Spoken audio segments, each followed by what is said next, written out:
My family fell apart when my husband's lover poisoned my daughter. So I exposed the affair, saved her life, and justice win. In a residential neighborhood in the Seattle suburbs, where cherry blossoms announced the arrival of spring, Sarah Johnson was spending her busy morning hours. While preparing breakfast in the kitchen, she was thinking about her 10-year-old daughter Emma's school presentation. Sarah, who worked as a nurse at the local general hospital, was deeply trusted by her patients and was sometimes called the angel nurse by her colleagues. Her gentle smile and careful nursing care healed the hearts of many patients. "Mom, I'm nervous about today's math test," Emma said as she came running down the stairs, buttoning her uniform shirt. The adorable girl with golden curly hair was always bright and cheerful, with many friends at school. She was an excellent student with outstanding grades, particularly fond of reading, a brilliant child. "You'll be fine, Emma. We practiced together yesterday, didn't we?" "I'm sure you'll do well," Sarah said, gently stroking her daughter's head while spreading jam on toast. The breakfast time shared by the 3 family members was one of the most precious times of Sarah's day. "Has Daddy already left?" Emma asked, looking around for her father. "Yes, he had an important meeting, so he left early for work. But he promised he'd definitely come to today's presentation," Sarah replied with a smile, though she felt a small sense of unease deep in her heart. Her husband, Michael, who worked as a salesman, had seemed busier than ever these past few months. He'd been coming home late more often, and work calls had become frequent even on weekends. Michael was highly regarded at his company, and was a good father who cherished his family. He used to play catch with Emma, and take the family on picnics on weekends. However, recently, such family time had decreased. Sarah tried to understand her husband's dedication, but sometimes she felt lonely. "There's Hannah's birthday party today. Can I go?" Emma asked while drinking her milk. "Of course, but don't forget your homework, got it?" Emma answered brightly. As Sarah prepared to drive Emma to school, she thought about another long day beginning at the hospital. Recently, there had been many new patients at the hospital, making Sarah busier than before. However, she felt deep fulfillment in her work, where she could see patients' smiles. While driving Emma to school, Sarah was concerned about her daughter's condition. Over the past few weeks, Emma had been leaving her breakfast unfinished more often, and occasionally complained of headaches. She thought it was something common with children, but her maternal intuition was telling her something. "Emma, how are you feeling? You haven't seemed to have much appetite lately." "I'm fine. I'm just a little tired," Emma answered while looking out the window. Her voice lacked its usual energy, which worried Sarah. As she dropped Emma off in front of the school, Sarah kissed her daughter's cheek. "I hope you have a wonderful day. Both Mom and Dad will come to see your presentation." "Thank you, Mom." Emma smiled and waved as she headed toward school. Sarah sat in her car for a while, watching her daughter's retreating figure. Lately, she felt that family conversations weren't as lively as they used to be. Michael had begun talking about work more often and had stopped making plans for family trips. When she arrived at the hospital, Sarah changed into her white coat and began making rounds to her assigned patients, while caring for various patients, from elderly people to small children. She thought about her own family. On the surface, they appeared to be a happy family with no problems, but the recent subtle changes concerned her. In the evening, Sarah finished her work at the hospital and returned home. Emma had come back from her friend's birthday party and was doing homework in the living room. Michael hadn't come home yet. "How was the party?" "It was fun, but I felt a little sick in the middle of it." Emma's words worried Sarah. "Are you okay? How do you feel now?" "I'm fine now. I think I just ate too much." Emma smiled, but to Sarah, that smile seemed a bit forced. That night, Michael came home past 9. He looked tired and, as usual, had his cell phone in his hand. "Welcome home. Shall I reheat dinner for you?" "Thanks, but I had something light at the office, so I'm fine." Michael answered briefly and continued looking at his cell phone. Previously, they would have talked about Emma's school events and the day's happenings, but recently such conversations had become rare. Before going to bed, Sarah visited Emma's room. "Good night, Emma. I hope tomorrow will be another wonderful day." "Good night, Mom. Thank you." Emma hugged her mother and fell asleep peacefully. Sarah gazed at her daughter's sleeping face, feeling strongly that she wanted to protect this small family. That night, Sarah looked at Michael's sleeping face beside her, the man she had met and fallen in love with 12 years ago, whom she had married. However, lately something about him was different from before. Sarah didn't yet know what it was, but her intuition told her that something was about to change. Several weeks later, Sarah noticed that her husband's changes had become more pronounced. Michael's business trips had increased from once a month to once a week, and over time had become an almost daily occurrence. He continued to leave home early in the morning and return late at night. "I have another 3-day business trip to Portland starting this Friday," Michael casually announced while hurriedly eating breakfast. Previously, when he talked about business trips, he would have looked more apologetic, but recently he spoke of them as if they were a matter of course. "Do you remember Emma's parent-teacher conference?" Sarah asked quietly. "Oh, right. But this contract is important for the company." "Could you go alone?" Michael answered while looking at his cell phone.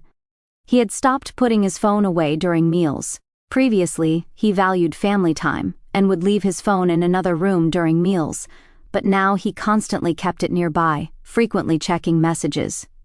"I understand," Sarah replied, hiding her disappointment. Emma had been listening to her parents' conversation, but said nothing. However, loneliness was evident in her expression. That day at the hospital, Sarah was talking with her colleague, Nurse Linda, during their break.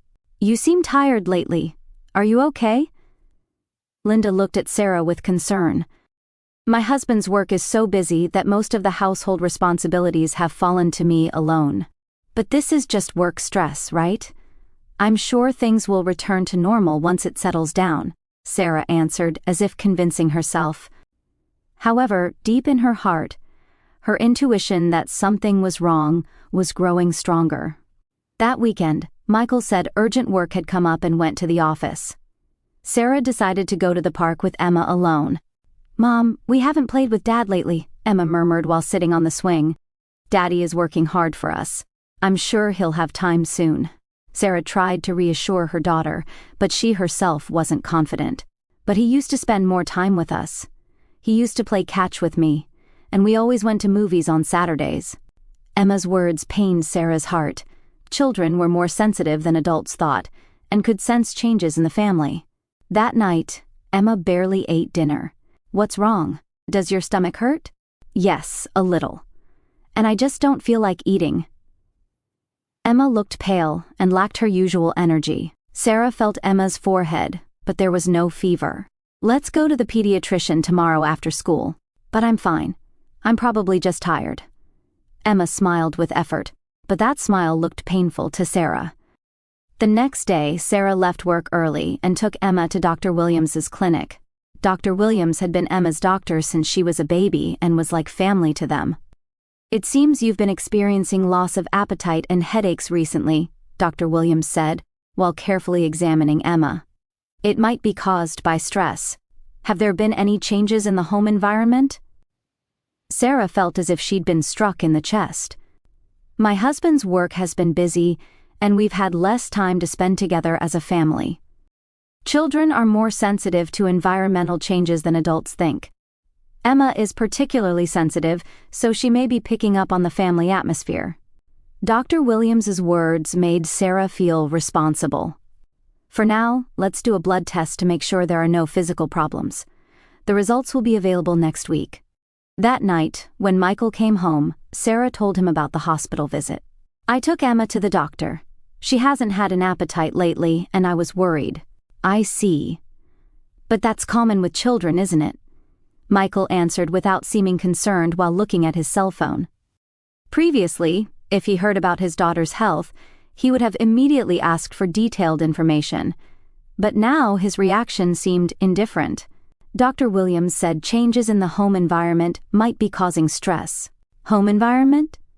Nothing's really changed, has it?" Michael answered with a slightly irritated tone. "But you're spending less time at home, and Emma is feeling lonely. It's work, so it can't be helped. I'm working for the family." Michael's voice sounded colder than before. A few days later, Emma's blood test results came back. Fortunately, no physical abnormalities were found. However, Dr. Williams said to continue observing Emma's condition carefully. "I'm glad there were no particular problems." Sarah was relieved, but Emma's condition didn't improve. Rather, the symptoms worsened. She complained of dizziness more often and sometimes had to leave school early. "Mrs. Johnson, Emma is resting in the nurse's office. Could you come pick her up?" Calls from school began coming twice a week. Sarah increasingly had to interrupt work to pick up Emma. Each time, Sarah felt sorry toward her workplace colleagues. However, her daughter's health was the top priority. "Michael, Emma's condition isn't getting better. Could you make a little more family time?" One evening, Sarah gathered her courage to ask her husband, "Sarah, you worry too much. That's just how kids are. Besides, work is at a critical stage right now." Michael clearly looked annoyed. "But Emma needs her father. I have my limits doing this alone. You're a nurse, so you're good at taking care of children, aren't you?" Michael's words deeply hurt Sarah. It was as if he was saying that child-rearing was solely a woman's responsibility. That weekend, Michael said urgent work had come up again and went out. Sarah spent the time quietly with Emma. "Mom, am I the reason Dad and Mom are fighting?" Emma suddenly asked. "Of course not. Mom and Dad are just a little tired," Sarah answered while hugging her daughter. However, Emma's words pained her heart. Children observed adult relationships closely, but you used to smile more before. Now neither Dad nor Mom smile anymore. Sarah was speechless at Emma's innocent observation. That night, Sarah sat alone in the living room, looking at photos from their early marriage, photos of the three of them smiling happily. She wondered when such distance had developed between them. Michael came home after midnight. He looked tired and had minimal conversation with Sarah. "You're late." "I was late because of an important contract matter," Michael answered briefly and immediately headed to the bedroom. Sarah felt something strange about her husband's answer. Previously, no matter how tired he was, he would have shown concern for the family, but now he seemed to think only of himself. That night, Sarah lay awake staring at the ceiling, looking at her sleeping husband's face beside her. She wondered if this man was really working for his family. The next morning, Emma complained of feeling unwell again. "My stomach hurts, and I feel dizzy." Sarah looked at her daughter's condition and decided to let her stay home from school. "Let's rest at home today. I'll call the hospital and take the day off, too." Emma laid her head on her mother's lap and closed her eyes with relief. Sarah stroked her daughter's hair while feeling anxious about their family's future. It felt as if the bonds of this small family were gradually breaking apart. On Tuesday afternoon, Sarah was working busily in the pediatric ward of the hospital. She was preparing an IV for a 7-year-old boy who had just been admitted when her cell phone rang. "Is this Mrs. Johnson?" "This is Mrs. Patterson from the nurse's office at Madison Elementary School." Nurse Mrs. Patterson's voice was more tense than usual. Emma suddenly collapsed in the classroom.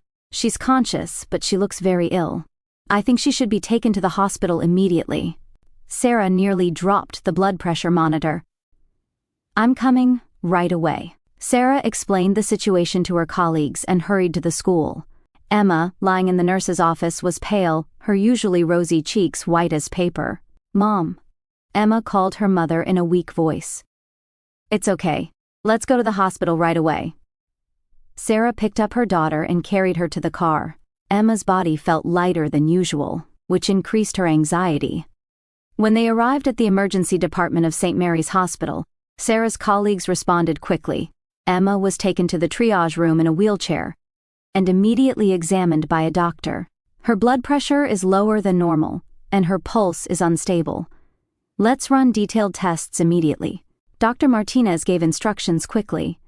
Emma was placed on an examination bed, and an IV was started. "Mom, I'm scared." Emma gripped her mother's hand tightly. "It's okay. Mom is here with you," Sarah said, holding her daughter's hand with both hands while praying in her heart. While waiting for the blood and urine test results, Sarah went into the hallway and took out her cell phone. With trembling hands, she called Michael's number, but it went to voicemail. "Michael, Emma is at the hospital. Come right away." After leaving a brief message, she returned to her daughter's side. An hour later, Dr. Martinez entered the examination room with a serious expression. "Mrs. Johnson, the test results show abnormal values. We found substances in the blood that normally wouldn't be detected," Sarah gasped. "What does that mean?" "We need detailed analysis, but it could be some kind of toxic substance. Has Emma eaten or drunk anything unusual recently?" Sarah thought desperately. "Nothing particularly unusual, but she did receive sweets from friends. We'll conduct detailed tests immediately, and as a precaution, we need to contact the police." Dr. Martinez's words made Sarah unable to accept reality. "Police? Why? When toxic substances are detected, we need to investigate whether there might be criminal activity." At that moment, Nurse Jenny approached with a flustered expression. "Mrs. Johnson, please call your husband right away. He needs to come immediately." "What? Why?" Sarah was confused. "There's no time to explain. Please hurry." Jenny's urgent voice made Sarah grab her cell phone with trembling hands. This time, Michael answered. "Sarah, what's wrong?"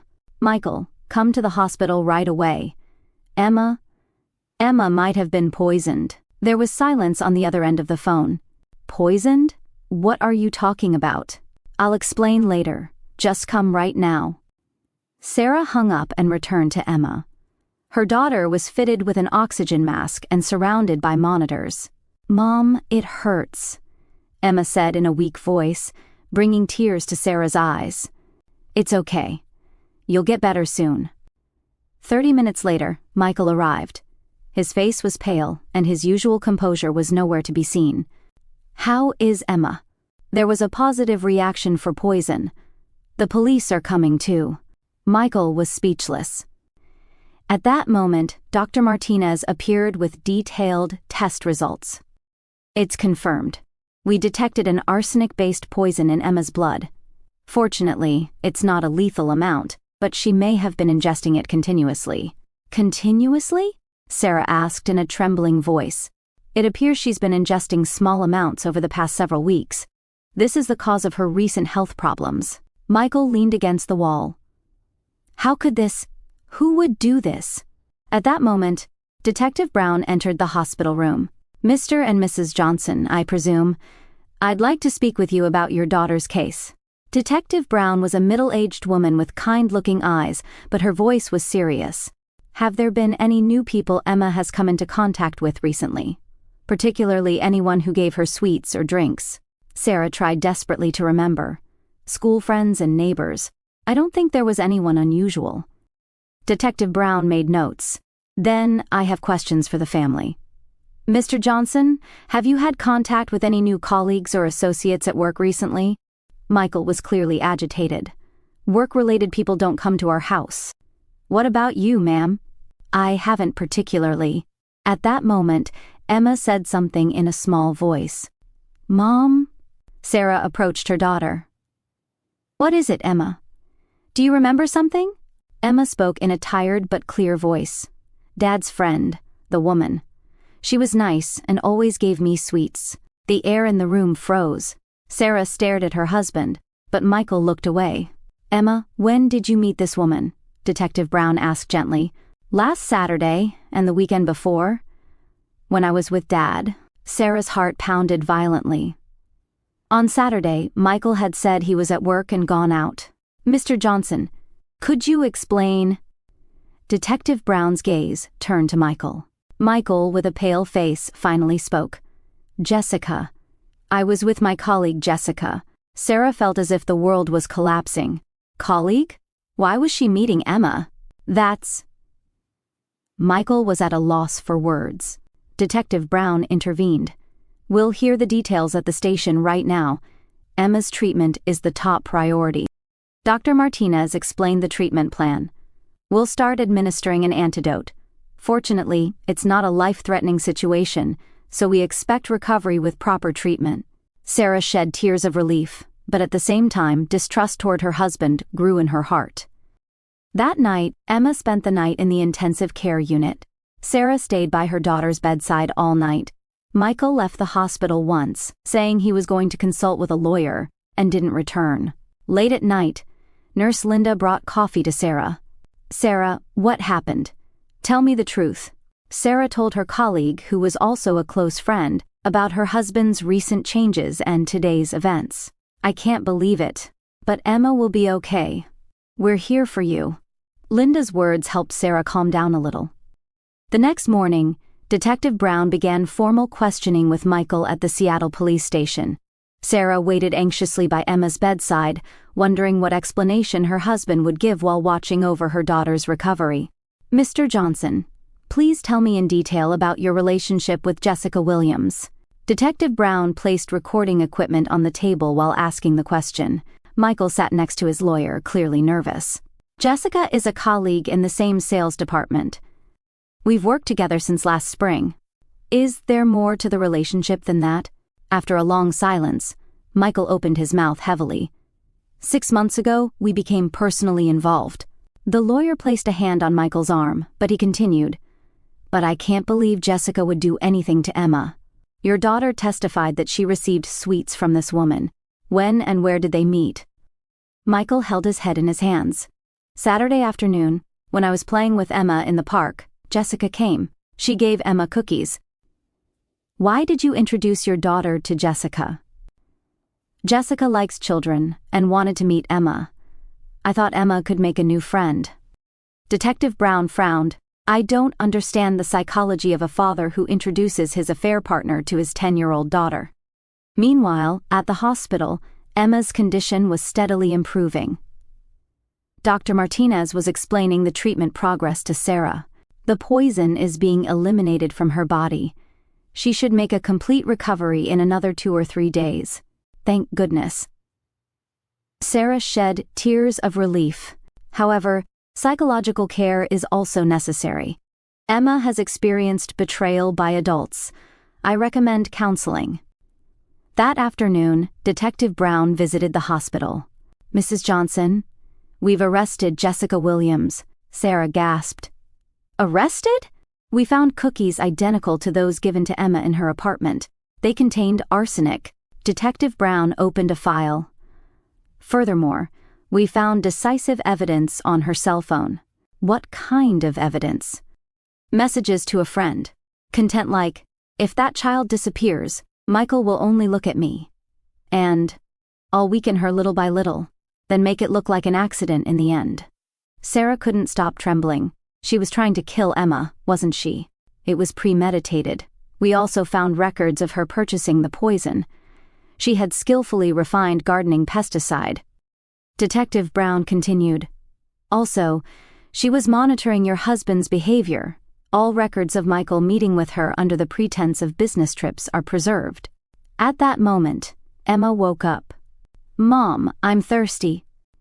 Sarah quickly gave her daughter water. "Emma, how do you feel?" "Much better." "But why did that woman give me bad things?" Sarah struggled to answer Emma's innocent question. Sometimes in the adult world there are people who think bad thoughts, but that person has been caught now, so you can feel safe. "What about Dad?" Emma's question pained Sarah's heart. Dad is sad too." That night, Michael visited the hospital. His face was completely haggard. "Sarah, I want to talk." The two sat facing each other in the hospital cafeteria. "I heard about Jessica's case." "I can't believe it," Michael muttered, holding his head. "But you knew, didn't you, that she was getting close to Emma?" Sarah's voice was cold. "I never thought it would come to this. You had an affair for 6 months and introduced that person to our daughter. Your judgment caused this incident." Michael couldn't argue. "Sarah, please forgive me. Can't we start over?" Sarah quietly shook her head. "Emma almost died because of your selfish actions. But I'm a victim too. I was deceived by Jessica." "A victim?" Sarah's voice trembled. "Emma is the victim. You're one of the perpetrators." Michael was speechless. The next day, the incident was reported in the local newspaper. The headline, "Colleague's affair partner administers poison to 10-year-old," pained Sarah's heart. Linda from the hospital brought the newspaper. "Sarah, what a terrible experience. But Emma is a strong child. She'll surely overcome this. Thank you. But I don't know what to do from here. Are you getting divorced?" Sarah looked out the window. "For Emma's sake too, I intend to start a new life." At that moment, Detective Brown brought the latest information. "We've learned more details about Jessica Williams's motive." "What kind of details?" "She was seriously considering marriage to Michael. To achieve that, she had planned to eliminate you and Emma." Sarah felt a chill down her spine. Eliminate? Poisoning Emma was the first stage. Her phone also contained records of plans for you. Detective Brown showed a serious expression. "She had also planned to kill you by making it look like a traffic accident." Sarah was speechless. Her and her daughter's lives had been targeted by her husband's affair partner. "Fortunately, we were able to arrest her early due to Emma's case. Otherwise, it could have been an even greater tragedy." That evening, Emma had recovered enough to walk. As she walked down the hospital corridor with her mother, she said, "Mom, are we not going to live with Dad anymore?" Sarah gripped her daughter's hand. "Emma, sometimes adults make mistakes. Dad made a big mistake. But Dad loves me, doesn't he?" "Of course he does. But sometimes, even when there's love, people can't live together." Emma thought for a while before saying, "I understand. But Mom and I will stay together, right?" "Of course. Mom will never leave Emma." That weekend, Jessica Williams was indicted on charges of attempted murder and poison contamination. The prosecution announced they would seek a heavy sentence, citing the premeditated nature of the crime and the fact that the victim was a child. Michael was fired from his company.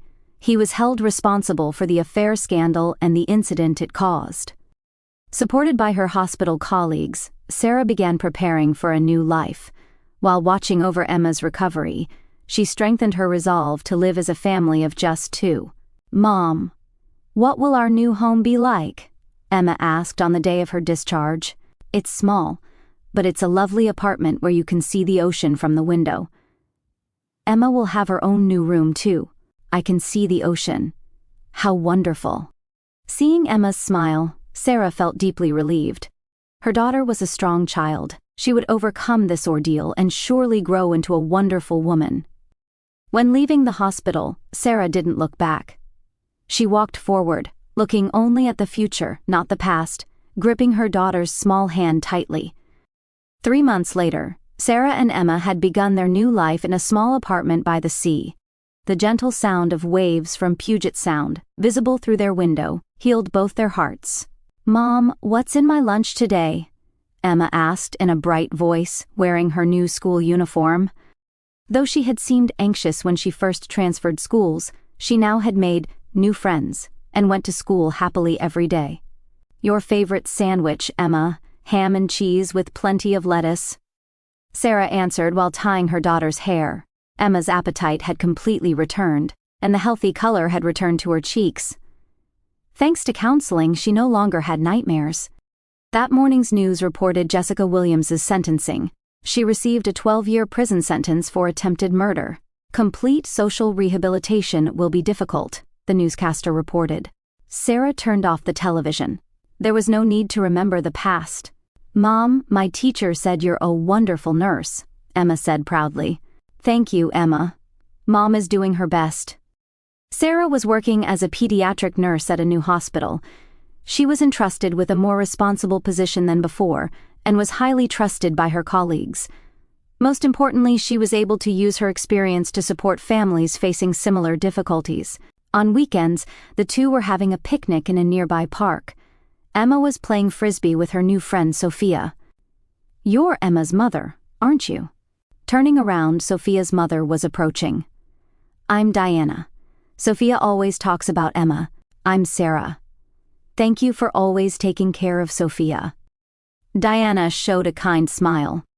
"If you'd like, would you care to have coffee together sometime? I thought the mothers in this area could support each other." Sarah's heart warmed. She was grateful to be able to build friendships like this in a new place. "I'd love to." That night, Emma was reading a picture book in bed. Sarah sat next to her daughter and said, "Emma, how do you like your new school? Is it fun?" "Yes, very fun. The teachers are kind, and I've made friends." Emma closed her book and looked at her mother. "Mom, we're happy, aren't we?" "Of course we are. Just having Emma with me makes me completely happy." "Me too. Being with Mom makes me feel safe." Emma hugged her mother. "Mom, I don't hate Dad, but I prefer our life now." Sarah's eyes welled up at her daughter's words. Meanwhile, Michael was living lonely days in his one-bedroom apartment. Finding new work was difficult, and friends had distanced themselves from him. Since Jessica's incident, his life had completely changed. Sometimes he tried to write letters to Emma, but he always stopped partway through. He didn't know what to write. He was finally beginning to understand how deeply his actions had wounded his family. One day, Sarah was caring for an abused child at the hospital.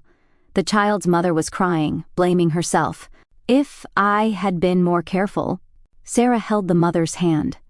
"It's not your fault. What's important is protecting this child now." Through her own experience, Sarah had become able to support other families. The ordeal had made her a stronger, more compassionate person. On a day when autumn was deepening, Emma said to her mother, "Mom, when I grow up, I want to be a nurse." "Why?" "Because I want to help people in trouble like Mom does." Sarah was proud of her daughter. "That's a wonderful dream. Mom will support you." That night, Sarah thought while gazing at the ocean, family isn't just about blood relations. A relationship where people care for each other, support each other, and trust each other. That's what a true family is. Emma's laughter could be heard from the next room. She seemed to be talking with a friend on the phone. "Mom!" Sophia's mother asked if we'd like to go see a movie together tomorrow. "That sounds nice. Let's go." Sarah smiled. Outside the window, the sunset was painting the sea golden. Tomorrow, another new day would begin. A future filled with hope awaited the mother and daughter who had overcome their difficulties. Emma laid her head on her mother's lap and said, "Mom, we have our own special family. Just the two of us." "That's right, Emma. Our very own special and beautiful family." Sarah stroked her daughter's hair while feeling truly happy. The two had proven that family bonds based on true love and trust are stronger than any ordeal.